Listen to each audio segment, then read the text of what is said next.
Imagine having something like this in your garden. And you know, we can buy all sorts of things. We can buy wind chimes and dream catchers and all of those fancy things. We really can. They around every single corner shop.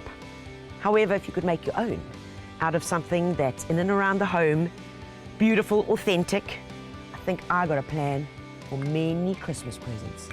Linked, of course, with the plant. So let me show you how to make one of these and how gorgeous they are. Now that is cool.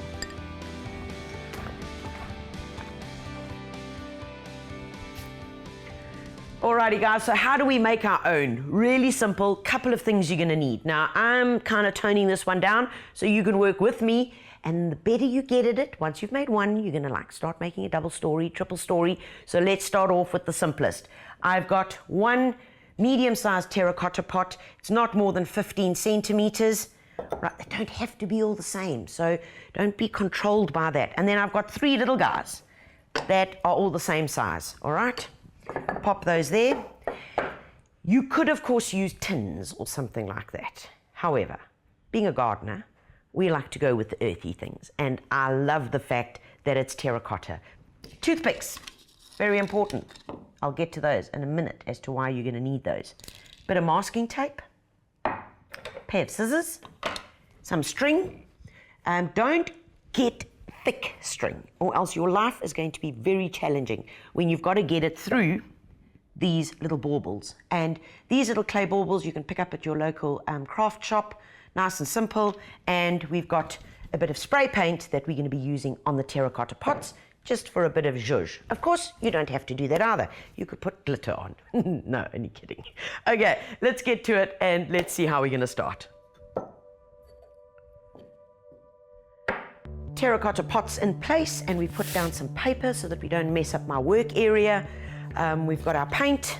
You've always got to shake it up, shake it up, shake it up, and of course our masking tape. So let's start off by just marking off exactly where we don't want the spray to go. And yeah, for me, this could go anywhere. So stand back, baby. I'm just gonna take a piece here. And on these little guys, I just want this bottom lip to get a bit of color on it. So take the masking tape there, pop it on, and just feed it around. Nice and easy, just firm it down, tear that off. And there we have it, one done. Let's do the others.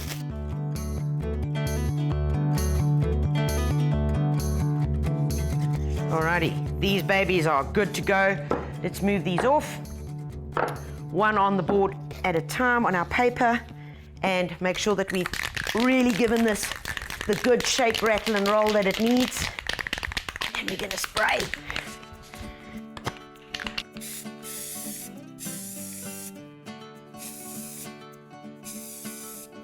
Beautiful! Michelangelo has entered the building.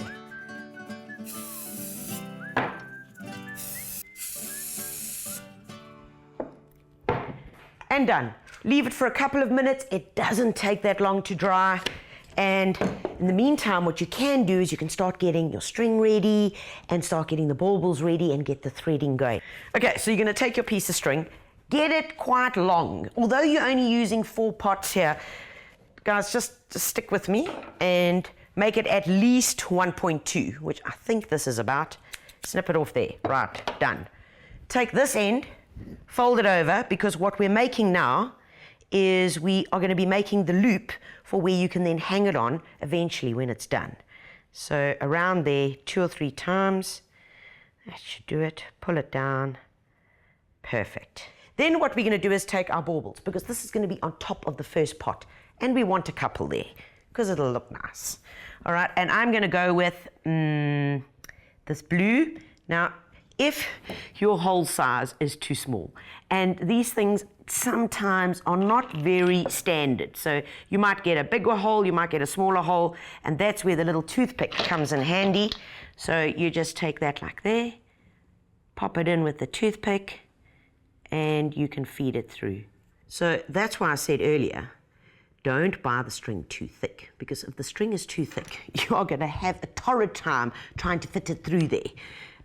So what we're going to do is, you'll see as we pull that up, there comes the one little guy, and I'm probably going to go with 3 of them and then just feed it through, and always use that little toothpick to help you along.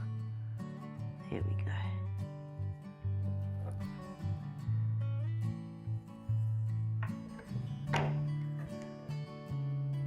And one more. All right, and there we go. 3 little guys in place, and you can imagine now, there we go, as they drop down. This is where the first pot is going to go, where my fingers are over here. All right, so we're working from the top, building it from the top all the way down. So leave that over there, and let's go across to the pots, and let's start taking this masking tape off, because, yep, perfectly dry. Okay, so here we go.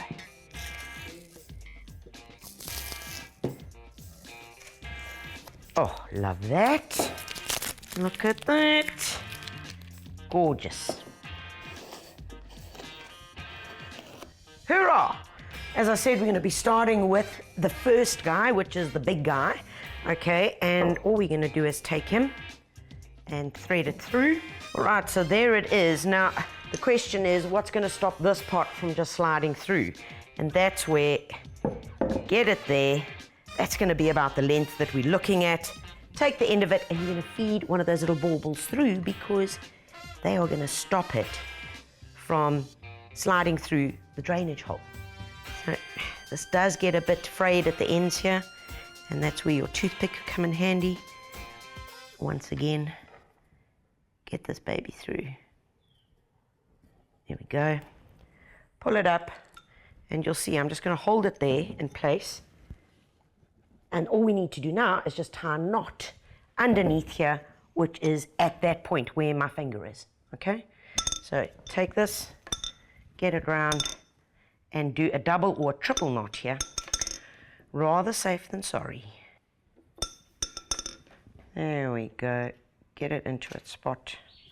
And we'll pick it up here, and that's what we're wanting. So you see, if you want to look inside the mechanism here, there's the knot. There's the one bauble, and there is the drainage hole of the pot. Nice and simple. So there it sits. And we've got our first part of it already hanging. Nice! Now we get on to the 3 smaller pots.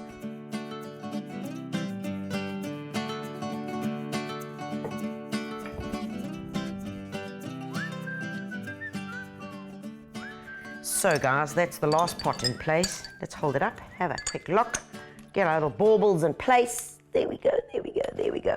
And then of course we've got this long guy over here, so you can either just chop it off there, all right, or you could keep this and you could add a few more beads on the end, which I kind of like the idea of.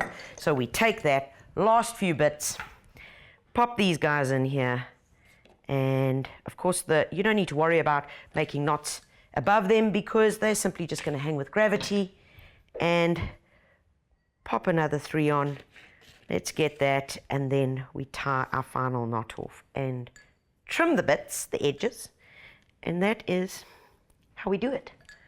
Of course, this is a very tame version of the first one that we saw. However, you get the idea, and you know how creative you can be. So I can't wait. You can see I'm trying to tie these so fast so that I can get this little baby into the garden. Last thing, grab the pair of scissors, trim that off there. Trim off this on the top. Do you see there where that loop was? You don't really want that hanging about. Trim that off, and hey presto, voila. Oh man, you're absolutely right. Michelangelo has entered the building, and now she is leaving the building to go and hang this up in her garden.